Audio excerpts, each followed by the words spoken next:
Doctor గారు bariatric surgery గురించి డీటెయిల్‌గా మనం మాట్లాడుకుంటే, ఒబెసిటీని ట్రీట్ చేయడానికి ఇది సరైన విధానమేనా? చాలా మందిలో ఒక డౌట్ ఉంటుంది. టెన్షన్ ఉంటుంది. ఇట్లాంటి సర్జరీస్ చేయించుకోవాలంటే. అంటే బేసికలీ బ్యారియాట్రిక్ సర్జరీ మనం చేసేది హ్మ్. ఒబీస్ పీపుల్‌లో అందరూ ఒబీస్‌లో కాదు. ఒబేసిటీ వల్ల వాళ్ళకి హెల్త్ ప్రాబ్లమ్స్ ఆల్రెడీ స్టార్ట్ అవుతున్నాయి అనుకోండి. హ్మ్. ఇప్పుడు ఒబేసిటీ వల్ల షుగర్స్ అన్‌కంట్రోల్డ్ ఉంటున్నాయి. బ్లడ్ ప్రెషర్ అన్‌కంట్రోల్డ్ ఉంటుంది. హార్ట్ ఇష్యూస్ వస్తున్నాయి. నైట్‌లో గురక చాలా ఎక్కువ వస్తుంది. దానివల్ల వాళ్ళకు సీపాప్ మెషిన్ వాడాల్సి వస్తుంది.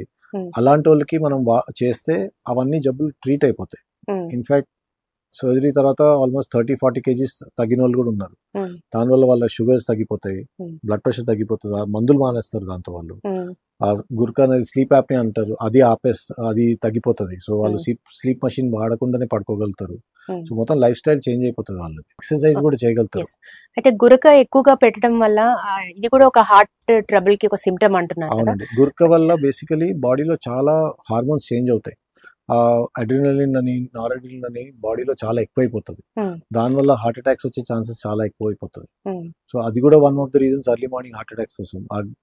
గురక వల్ల ఎర్లీ మార్నింగ్ అటాక్స్ వచ్చే ఛాన్సెస్ కూడా చాలా ఎక్కువైపోతాయి. హ్మ్. సో దాన్ని ట్రీట్ చేయడం చాలా ఇంపార్టెంట్. హ్మ్. మనం ఏమనుకుంటాం, గురికేసి పడుకుంటున్నాడు, చాలా డీప్ స్లీప్‌లో ఉన్నాడు అనుకుంటాం. హ్మ్. అదొక జబ్బు అది.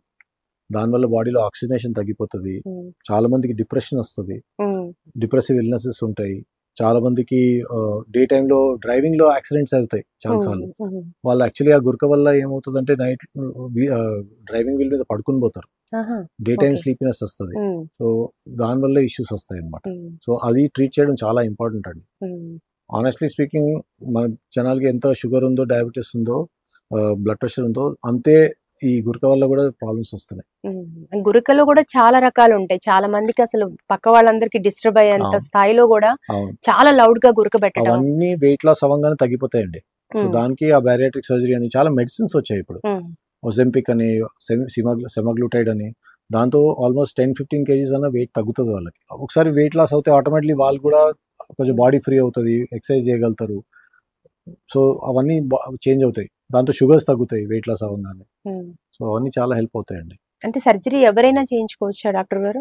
దాని క్రైటీరియా ఉంటాయండి. They need to go and meet their doctor. అంటే హ్మ్. దానికి మల్టిపుల్ క్రైటీరియా ఉంటాయి. వాళ్ళు చాలా ఇమేజింగ్ చేయాల్సి ఉంటుంది. ఆ హ్మ్. ఇమేజింగ్ చేసి వాళ్ళకి సర్జరీకి అనుకూలంగా ఉన్నారా లేదా అవన్నీ హ్మ్. చెక్ చేస్తారు. హ్మ్. చెక్ చేసి దాని ప్రోటోకాల్ ఉంటుంది. ఆ ప్రోటోకాల్ ఫాలో అయ్యి వానికి ఎలిజిబుల్ ఉంటే చేసేస్తే వాళ్ళకి చాలా బెనిఫిట్ అవుతదండి. హ్మ్. It's a great technology. హ్మ్.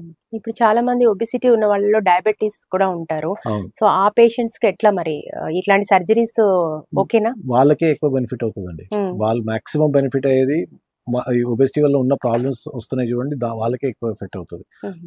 వాళ్ళకే ఇంపార్టెంట్ అది. హుహు.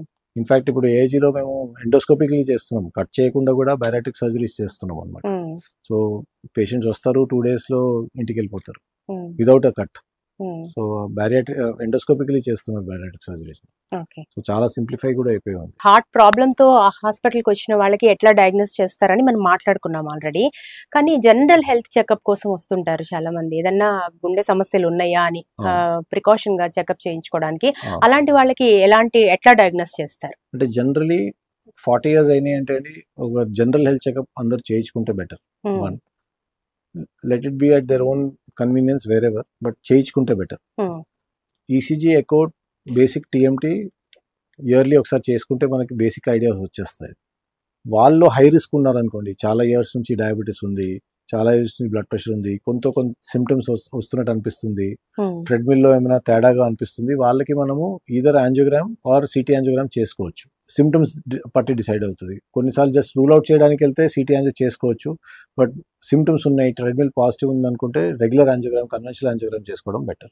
ఓకే. ఇప్పుడు కరోనా పాజిటివ్ వచ్చిన వాళ్ళలో చాలా మందిలో ఇట్లాంటి కాంప్లికేషన్స్ చూస్తున్నాం. అవును. అంటే హార్ట్ ట్రబుల్స్ అనే కాదు చాలా డిసీజెస్ వస్తున్నాయి అవును. అని చెప్పి. దీంట్లో హార్ట్ ట్రబుల్స్ వచ్చే ఛాన్సెస్ ఎంత వరకు ఉందంటారు? అంటే మేము కూడా చాలా చూస్తున్నాంలేండి. ఇప్పుడు హ్మ్. కరోనా వల్ల ఇన్ఫ్లమేషన్ చాలా పెరిగింది. ఆ హ్మ్. ఇన్ఫ్లమేషన్ వల్ల ప్లాక్ రప్చర్ అంటారు. హ్మ్. హార్ట్ లోపల ఉన్న కొలెస్ట్రాల్ బర్స్ట్ అయ్యి హ్మ్. అది క్లాట్ ఫామ్ అవుతది అక్కడ. హ్మ్. సో అది చాలా ఎక్కువ చూస్తున్నాం. హ్మ్.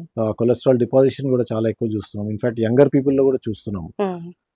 అది కరోనా వల్ల ఉన్న ఇన్ఫ్లమేషన్ వల్ల ఎక్కువ ఉంది. హ్మ్. Than anything else. వ్యాక్సినేషన్‌ని బ్లేమ్ చేస్తున్నారు కానీ దానికి ఏం హ్మ్. బేసిస్ లేదు. ఓకే. సో సో ఇన్ఫ్లమేషన్ ఆ కరోనా వల్లనే అయ్యే ఇన్ఫ్లమేషన్ వల్లనే ఎక్కువ అవుతుంది అది అట్లా. ఓకే. అండ్ ఇన్ఫాక్ట్ ఆ సిటీ యాంజో గురించి మనం అనుకున్నాము ప్రివెన్షన్ లో. సిటీ యాంజో ఒక్కసారి చేసామంటే దాని తర్వాత ఒకవేళ బాగుంది అనుకోండి, చాలా మంది ఇప్పుడు ఏమవుతుందంటే ఎఫ్లూయెంట్ పీపుల్ ఎస్పెషలీ 3-4 years ఒకసారి చేయించుకుంటా పోతున్నారు. అది మంచిది కాదండి, చాలా ఎక్కువ రేడియేషన్. ఆ రేడియేషన్ ఎఫెక్ట్స్ 15-20 years తర్వాత తెలుస్తాయి మనకి. సో ఎంతవరకు మనము దాన్ని non radiation invasive exercise test చేసుకోవడం బెటర్. సో ట్రెడ్మిల్ ఉంది, డోబిట్విన్ స్ట్రెస్ ఎక్కువ అని టెస్ట్ ఉంటుంది, స్ట్రెస్ థాలియం అని టెస్ట్ ఉంటుంది. ఆ టెస్ట్ చేసుకోవడం, ఒకసారి మనకు తెలిసిపోయింది బాగానే ఉంది అనుకుంటే ఫాలో అప్ లో ఈ టెస్ట్లు చేసుకోవడం బెటర్. అంటే హాస్పిటల్ కి వచ్చిన తర్వాత పేషెంట్ కి ఎట్లా అవేర్నెస్ ఎట్లా మరి? He has to obey his doctor basically. Basic test yearly 2 yearly ఒకసారి చేసుకొని డాక్టర్ ని బిలీవ్ చేయడం important. They should go to a good doctor and believe the doctor, knowledgeable doctor దగ్గర పోవడం ఇంపార్టెంట్. అసలు కంప్లీట్ గా హార్ట్ స్ట్రోక్స్ ని prevent చేయాలంటే ఏం చేయాలంటారు? Good lifestyle, basically home food, less salt, less oil. మళ్ళీ రిపీట్ చేస్తున్నాను, everyday exercise which is most important. Diabetes ఉన్న వాళ్ళకి డయాబెటీస్ కంట్రోల్, బ్లడ్ ప్రెషర్ ఉన్న వాళ్ళకి blood pressure control, stopping of smoking completely. These are very very important things అండి. ఇవి చేస్తే generally you can at least avoid it till later in life.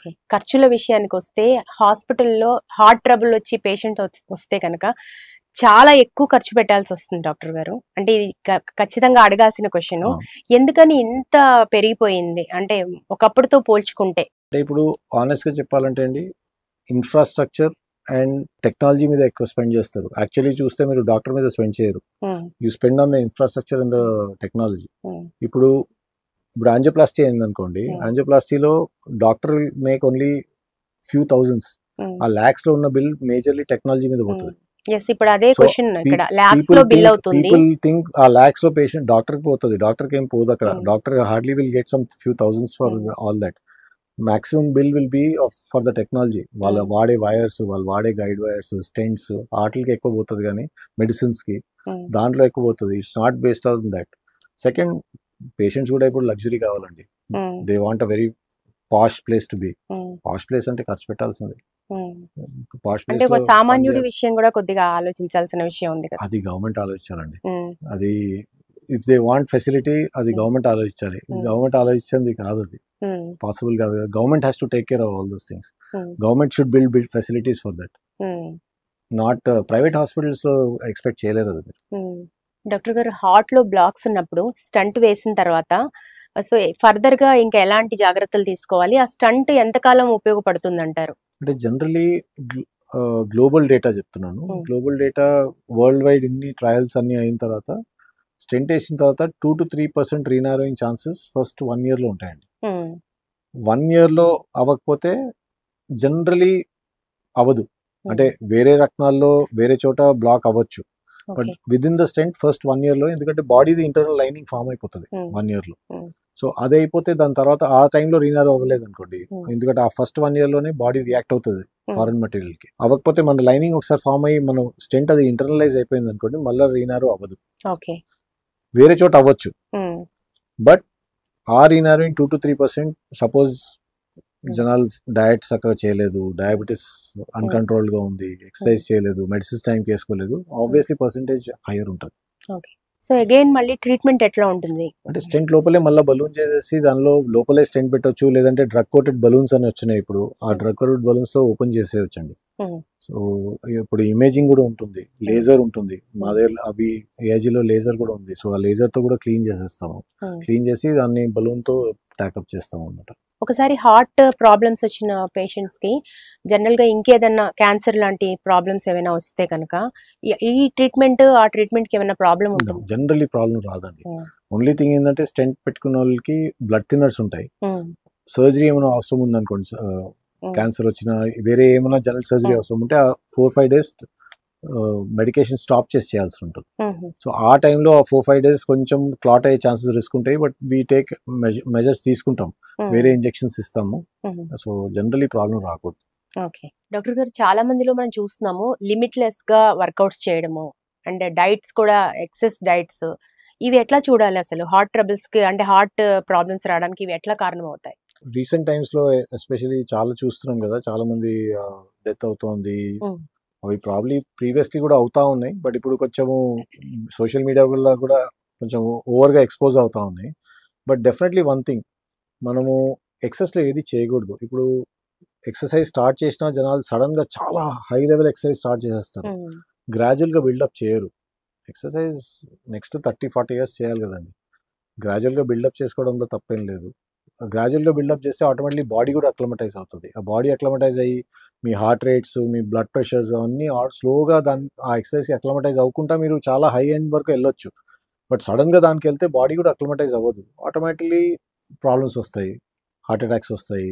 ఎందుకంటే circulation దానికంత adapt ఉండదు, దానికంత తట్టుకునే శక్తి ఉండదు. స్లోగా బిల్డప్ చేసుకుంటే ఆటోమేటిక్లీ కొలాటరల్స్ ఉంటాయి, బ్లడ్ వెసల్స్ ఎక్కువ డెవలప్ అవుతాయి. బ్లడ్ వెసల్స్ డెవలప్ అయ్యే కొద్దీ ఆటోమేటిక్లీ దాన్ని తట్టుకునే శక్తి ఉంటుంది. అది లేకుండా చాలా హై ఎండ్లో ఎక్సర్సైజ్ చేస్తారు. దాంతోపాటు చాలా స్ట్రిక్ట్ డయట్స్ చేస్తున్నారు, extremely strict diets. Ketosis develop చేస్తారు. ఆ యాసిడోసిస్, బాడీలో యాసిడ్ కూడా ఎక్కువ డెవలప్ అవుతుంది. యాసిడ్తో ఏంటంటే వాళ్ళు చేసేది దానికి సో దట్ యాప్టైట్ తగ్గాలని, వెయిట్ లాస్ అవ్వడానికి. అవన్నీ మంచివి కావు, ఏది ఎక్సెస్లో మంచిది కాదు. మోడరేషన్ చాలా చాలా important. Moderately exercise, moderate diet, proper sleep, అవి చాలా ఇంపార్టెంట్ అండి. చాలా మంది కోచ్లను కూడా పెట్టుకోకుండా చాలా సెల్ఫ్ గా మీరు చెప్పినట్టు తట్టుకునే శక్తి ఉందా లేదా అని ఆలోచించకుండా కూడా ఎక్సర్సైజెస్ చేయడం కూడా ఒక కారణం కావచ్చు అనుకుంటున్నాను. పాసిబుల్ అండి, ఎందుకంటే ఏది ఎక్సెస్లో బాడీ తట్టుకునే శక్తి ఉండదు కదండి. సో ఏదన్నా మోడరేషన్ చాలా ఇంపార్టెంట్. డాక్టర్ గారు, మీరు స్టూడియోకి వచ్చి కార్డియాక్ ఇష్యూస్ కి సంబంధించి చాలా విషయాల్ని, అంటే డైట్ నుంచి తీసుకొని డయాబెటీస్, అలాగే ఒబెసిటీ, హైపర్ టెన్షన్, వీటన్నిటిని ఎట్లా కంట్రోల్లో ఉంచుకోవాలి, హార్ట్ ట్రబుల్స్ ఎందుకు వస్తాయి, ఎట్లా ట్రీట్మెంట్ తీసుకోవాలి, చాలా విషయాలు చాలా ఇన్ఫర్మేటివ్ గా మాకు తెలియజేసినందుకు థ్యాంక్ యూ సో మచ్ అండి. Thank you so much.